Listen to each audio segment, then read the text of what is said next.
刻心不微笑，愛是這樣嗎？讓我有些困擾。明年16歲了，本應想初戀了，旁人逐個排陣了，亦讓我學懂不少。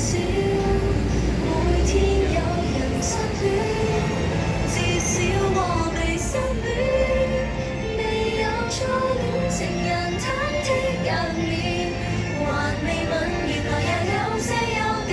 有人失戀，我未失戀，怕有冷漠表情感知，失戀有害仍可想如願，為愛的眼淚會否真的格外暖？係出聲喎！同我瀟灑的姐姐，剪掉清爽短頭髮，說被拒絕了，未悔對他好嗎？明年約伴了我，不必人先出發，前緊翻初10萬字，熟練了亦非太多把握。每天有人失戀，至少我未失戀，未有初戀情人忐忑入面，還未吻，原來也有些優點。有人失戀，我未失戀，太有冷漠表情感知，失戀有害仍好想如願，為愛的眼淚會否真的格外暖？好，識唱嘅一齊唱。好，嚟啦！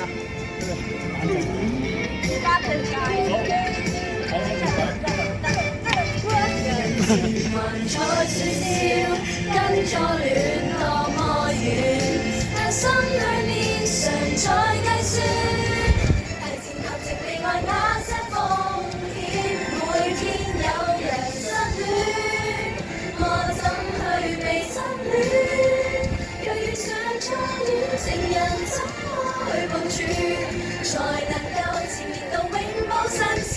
有人失戀，我未失戀，要是最後也無可免，終於變做姐姐的時候，期我亦有幸教些新手去實踐。